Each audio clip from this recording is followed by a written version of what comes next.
O desejado de todas as nações. Capítulo 1. Deus conosco. Chamá-lo-ão pelo nome de Emanuel, Deus conosco. O brilho do conhecimento da glória de Deus vê-se na face de Jesus Cristo. Desde os dias da eternidade, o Senhor Jesus Cristo era um com o Pai. Era a imagem de Deus, a imagem de sua grandeza e majestade, o resplendor de sua glória. Foi para manifestar essa glória que ele veio ao mundo. Veio à terra entenebrecida pelo pecado para revelar a luz do amor de Deus, para ser Deus conosco. Portanto, a seu respeito, foi profetizado: chamá-lo-ão pelo nome de Emanuel. Isaías 7,14. Vindo habitar conosco, Jesus deveria revelar Deus tanto aos homens como aos anjos. Ele era a palavra de Deus, o pensamento de Deus tornado audível. Em sua oração pelos discípulos diz: Eu lhes fiz conhecer o teu nome. Misericordioso e piedoso, tardio em iras e grande em beneficência e verdade, para que o amor com que me tens amado esteja neles e eu neles esteja. Mas não somente a seus filhos nascidos na terra era feita essa revelação. Nosso pequenino mundo é o livro de estudo do universo.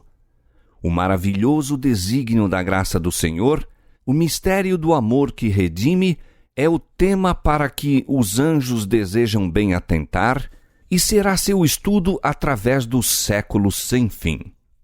Mas os seres remidos e os não caídos encontrarão na cruz de Cristo sua ciência e seu cântico. Ver-se-á que a glória que resplandece na face de Jesus Cristo é a glória do abnegado amor. À luz do Calvário, se patenteará que a lei do amor que renuncia é a lei da vida para a terra e o céu, que o amor que não busca os seus interesses tem sua fonte no coração de Deus e que no manso e humilde Jesus se manifesta o caráter daquele que habita na luz inacessível ao homem. No princípio, Deus se manifestava em todas as obras da criação. Foi Cristo que estendeu os céus e lançou os fundamentos da terra.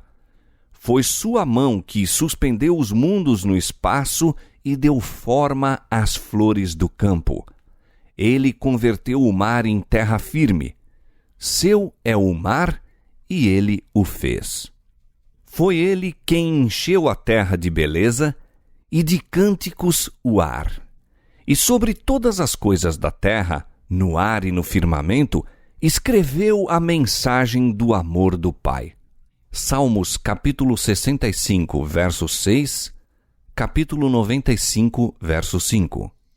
Ora, o pecado manchou a perfeita obra de Deus, todavia permanecem os traços de sua mão.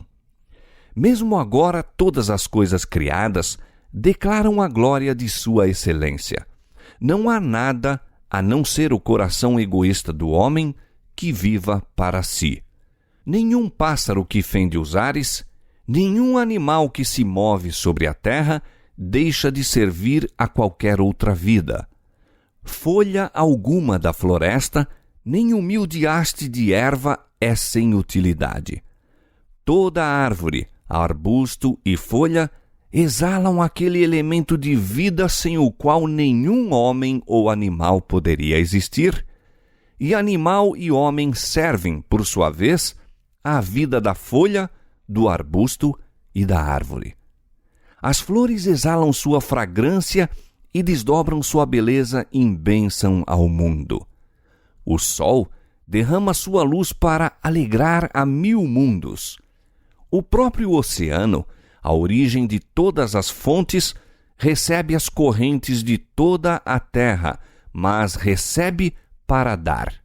Os vapores que lhe ascendem ao seio caem em chuveiros para regar a terra, a fim de que ela produza e floresça. Os anjos da glória acham seu prazer em dar. dar amor e infatigável cuidado a almas caídas e contaminadas. Seres celestiais buscam conquistar o coração dos homens. Trazem a este mundo obscurecido a luz das cortes em cima. Mediante um ministério amável e paciente, operam no espírito humano para levar os perdidos a uma união com Cristo mais íntima do que eles próprios podem avaliar. Volvendo-nos, porém, de todas as representações secundárias, contemplamos Deus em Cristo. Olhando para Jesus, vemos que a glória de nosso Deus é dar. Nada faço de mim mesmo, disse Cristo. O Pai que vive me enviou e eu vivo pelo Pai. Eu não busco a minha glória, mas a daquele que me enviou. João capítulo 8, verso 26, capítulo 6, verso 57, capítulo 8, verso 50 e capítulo 7, verso 18. Manifesta-se nestas palavras o grande princípio que é a lei da vida para o universo. Todas as coisas Cristo recebeu de Deus, mas recebeu-as para dar. Assim, nas cortes celestes, em seu ministério por todos os seres criados, através do amado Filho, flui para todos a vida do Pai. Por meio do Filho, ela volve em louvor e jubiloso serviço uma onda de amor à grande fonte de tudo. E assim, através de Cristo, completa-se o circuito da beneficência, representando o caráter do grande doador, a lei da vida. No próprio céu foi quebrantada essa lei. O pecado originou-se na busca dos próprios interesses. Lúcifer, o querubim cobridor, desejou ser o primeiro no céu. Procurou dominar os seres celestes, afastá-los de seu Criador e receber-lhes, ele próprio, as homenagens. Portanto, apresentou falsamente a Deus, atribuindo-lhe o desejo de exaltação própria. Tentou revestir o amorável Criador com seus próprios maus característicos. Assim enganou os anjos, assim enganou os homens. Levou-os a duvidar da palavra de Deus e a desconfiar de sua bondade. Como o Senhor seja um Deus de justiça e terrível majestade, Satanás os fez considerá-lo como severo e inclemente. Assim arrastou os homens a se unirem com ele em rebelião contra Deus, e as trevas da miséria baixaram sobre o mundo. A terra obscureceu-se devido à má compreensão de Deus. Para que as tristes sombras se pudessem iluminar, para que o mundo pudesse volver ao Criador, era preciso que se derribasse o poder enganador de Satanás. Isso não se podia fazer pela força. O exercício da força é contrário aos princípios do governo de Deus. Ele deseja unicamente o serviço de amor, e o amor não se pode impor. Não pode ser conquistado pela força ou pela autoridade. Só o amor desperta o amor. Conhecer a Deus é amá-lo. Seu caráter deve ser manifestado em contraste com o de Satanás. Essa obra, unicamente um ser em todo o universo era capaz de realizar. Somente aquele que conhecia a altura e a profundidade do amor de Deus podia torná-lo conhecido. Sobre a negra noite do mundo devia erguer-se o sol da justiça, trazendo salvação sob as suas asas. Malaquias 4:2. O plano de nossa redenção não foi um pensamento posterior, formulado depois da queda de Adão. Foi a revelação do mistério encoberto desde tempos eternos. Romanos 16:25. Foi um desdobramento dos princípios que têm sido, desde os séculos da eternidade, o fundamento do trono de Deus. Desde o princípio, Deus e Cristo sabiam da apostasia de Satanás e da queda do homem mediante o poder enganador do apóstata. Deus não ordenou a existência do pecado, previu-a, porém, e tomou providências para enfrentar a terrível emergência. Tão grande era seu amor pelo mundo que concertou entregar seu Filho unigênito para que todo aquele que nele crê não pereça, mas tenha a vida eterna. João 3,16. Lúcifer dissera: subirei ao céu, acima das estrelas de Deus exaltarei o meu trono. Serei semelhante ao Altíssimo. Isaías capítulo 14, versos 13 e 14. Mas Cristo, sendo em forma de Deus, não teve por usurpação ser igual a Deus, mas aniquilou-se a si mesmo, tomando a forma de servo, fazendo-se semelhante aos homens. Filipenses capítulo 2, versos 6 e 7. Foi um sacrifício voluntário.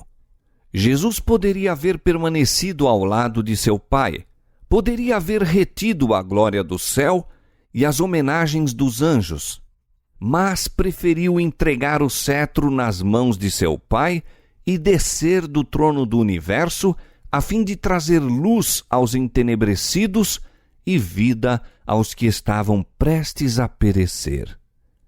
Cerca de 2000 anos atrás, ouviu-se no céu uma voz de misteriosa significação saída do trono de Deus. Eis aqui venho. Sacrifício e oferta não quiseste, mas corpo me preparaste. Eis aqui venho. No rolo do livro está escrito de mim, para fazer, ó Deus, a tua vontade. Hebreus capítulo 10, versos 5 a 7.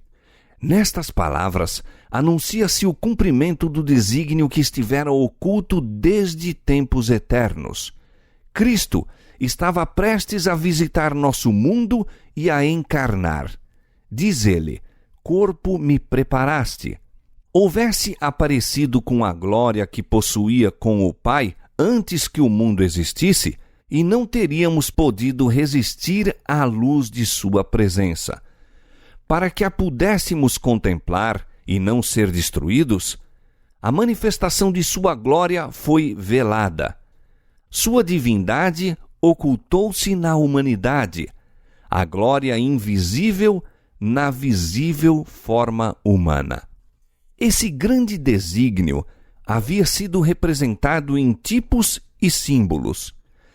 A sarça ardente em que Cristo apareceu a Moisés revela Deus. O símbolo escolhido para a representação da divindade foi um humilde arbusto que, aparentemente, não tinha nenhuma atração. Abrigou, porém, o infinito. O Deus todo misericordioso velou sua glória num símbolo por demais humilde, para que Moisés pudesse olhar para ela e viver. Assim, na coluna de nuvem de dia e na de fogo à noite, Deus se comunicava com Israel, revelando aos homens sua vontade e proporcionando-lhes graça. A glória de Deus era restringida e sua majestade velada para que a fraca visão de homens finitos a pudesse contemplar. Da mesma maneira, Cristo deveria vir no corpo abatido, semelhante aos homens. Filipenses 3, 21. Aos olhos do mundo, não possuía beleza para que o desejassem, e não obstante, era o encarnado Deus, a luz do céu na terra. Sua glória estava encoberta, sua grandeza e majestade ocultas, para que pudesse atrair a si os tentados e sofredores. Deus ordenou a Moisés acerca de Israel: e me farão um santuário e habitarei no meio deles. Êxodo 25, 8. E habitou no santuário, no meio de seu povo. Durante toda a fatigante peregrinação deles no deserto, o símbolo de sua presença os acompanhou. Assim, Cristo estabeleceu seu tabernáculo no meio de nosso acampamento humano. Estendeu sua tenda ao lado da dos homens, para que pudesse viver entre nós e tornar-nos familiares com seu caráter e vida divinos. O Verbo se fez carne e habitou entre nós, e vimos a sua glória, como a glória do unigênito do Pai, cheio de graça e de verdade. João 1,14.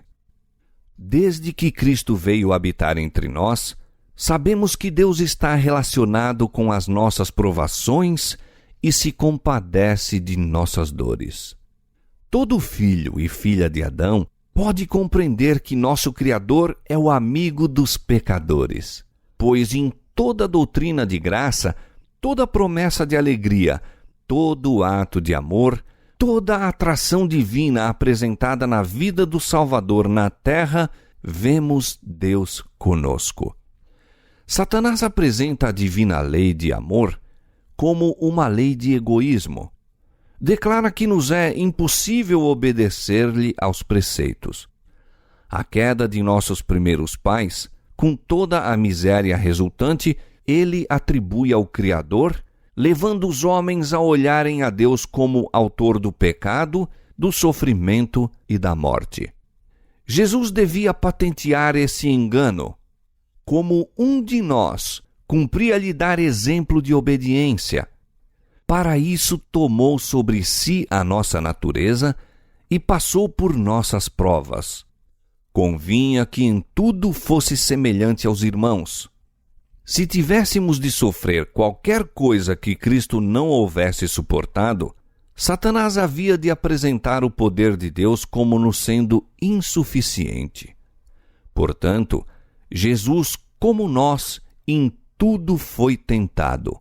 Hebreus capítulo 2, verso 17 e capítulo 4, verso 15.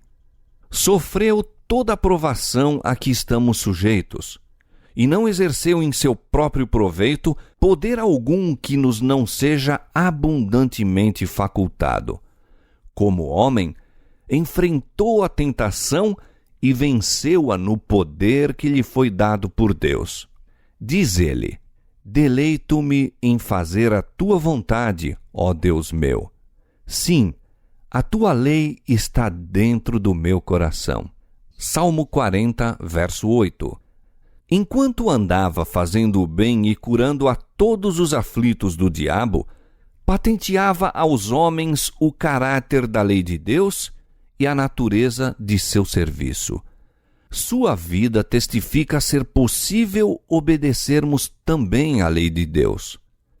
Por sua humanidade, Cristo estava em contato com a humanidade. Por sua divindade, firma-se no trono de Deus. Como filho do homem, deu-nos um exemplo de obediência. Como filho de Deus, dá-nos poder para obedecer. Foi Cristo que, do monte Horebe, falou a Moisés, dizendo: Eu sou o que sou. Assim dirás aos filhos de Israel: Eu sou, me enviou a vós. Êxodo capítulo 3, verso 14. Foi esse o penhor da libertação de Israel. Assim, quando ele veio semelhante aos homens, declarou ser o Eu sou. O infante de Belém, o manso e humilde Salvador, é Deus manifestado em carne. 1 Timóteo capítulo 3, verso 16. A nós nos diz: Eu sou o bom pastor. Eu sou o pão vivo. Eu sou o caminho, a verdade e a vida. É-me dado todo o poder no céu e na terra. João capítulo 10, verso 11, capítulo 6, verso 51, capítulo 14, verso 6 e Mateus capítulo 28, verso 18. Eu sou a certeza da promessa. Sou eu, não temais. Deus conosco é a certeza de nossa libertação do pecado, a segurança de nosso poder para obedecer à lei do céu. Baixando a tomar sobre si a humanidade, Cristo revelou um caráter exatamente oposto ao de Satanás. Desceu, porém, ainda mais baixo na escala da humilhação. Achado na forma de homem, humilhou-se a si mesmo, sendo obediente até a morte e morte de cruz. Filipenses 2:8. Como o sumo sacerdote punha de parte suas suntuosas vestes pontificais e oficiava no vestuário de linho branco do sacerdote comum, assim Cristo tomou a forma de servo e ofereceu sacrifício, sendo ele mesmo o sacerdote e a vítima. Ele foi ferido pelas nossas transgressões e moído pelas nossas iniquidades. O castigo que nos traz a paz estava sobre ele. Cristo foi tratado como nós merecíamos para que pudéssemos receber o tratamento a que ele tinha direito. Foi condenado pelos nossos pecados, nos quais não tinha participação, para que fôssemos justificados por sua justiça, na qual não tínhamos parte. Sofreu a morte que nos cabia, para que recebêssemos a vida que a ele pertencia. Pelas suas pisaduras fomos sarados. Isaías capítulo 53, verso 5. Pela sua vida e morte, Cristo operou ainda mais do que a restauração da ruína produzida pelo pecado. Era o intuito de Satanás causar entre o homem e Deus uma eterna separação. Em Cristo, porém, chegamos a ficar em mais íntima união com Ele do que se nunca houvéssemos pecado. Ao tomar a nossa natureza, o Salvador ligou-se à humanidade por um laço que jamais se partirá. Ele nos estará ligado por toda a eternidade. Deus amou o mundo de tal maneira que deu o seu Filho unigênito. João 3,16. Não o deu somente para levar os nossos pecados e morrer em sacrifício por nós. Deu-o à raça caída. Para nos assegurar seu imutável conselho de paz, Deus deu seu Filho unigênito a fim de que se tornasse membro da família humana, retendo para sempre sua natureza humana. Esse é o penhor de que Deus cumprirá sua palavra. Um menino nos nasceu, um filho se nos deu, e o principado está sobre os seus ombros. Isaías 9:6. Deus adotou a natureza humana na pessoa de seu Filho, levando a mesma ao mais alto céu. É o Filho do homem que partilha do trono do universo. É o Filho do homem cujo nome será Maravilhoso, Conselheiro, Deus Forte, Pai da Eternidade, Príncipe da Paz. Isaías 9:6. O Eu Sou é o árbitro entre Deus e a humanidade, pondo a mão sobre ambos.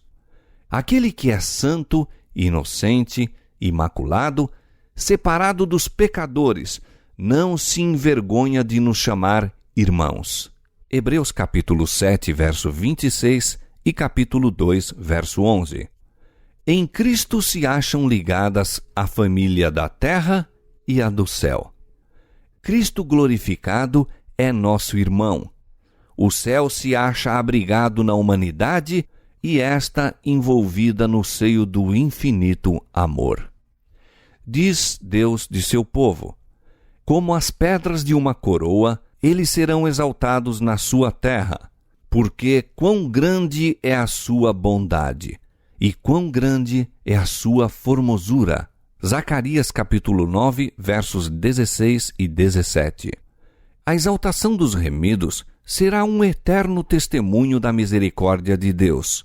Ele há de mostrar nos séculos vindouros as abundantes riquezas da sua graça pela sua benignidade para conosco em Cristo Jesus. para que a multiforme sabedoria de Deus seja conhecida dos principados e potestades nos céus, segundo o eterno propósito que fez em Cristo Jesus, nosso Senhor. Efésios capítulo 2, verso 7, capítulo 3, versos 10 e 11. Por meio da obra redentora de Cristo, o governo de Deus fica justificado. O Onipotente é dado a conhecer como o Deus de amor. As acusações de Satanás são refutadas e revelado seu caráter. A rebelião não se levantará segunda vez. O pecado jamais poderá entrar novamente no universo. Todos estarão por todos os séculos garantidos contra a apostasia. Mediante o sacrifício feito pelo amor, os habitantes da terra e do céu se acham ligados a seu Criador por laços de indissolúvel união. A obra da redenção será completa. Onde abundou o pecado, superabundou a graça de Deus. A terra, o próprio campo que Satanás reclama como seu, será não apenas redimida, mas exaltada. Nosso pequenino mundo, sob a maldição do pecado, a única mancha escura de sua gloriosa criação, será honrado acima de todos os outros mundos do universo de Deus.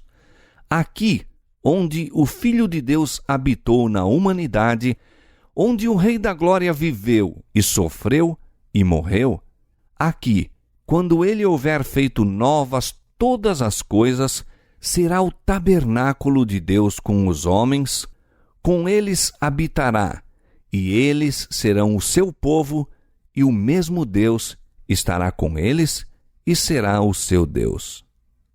E através dos séculos infindos, enquanto os remidos andam na luz do Senhor, hão de louvá-lo por seu inefável dom.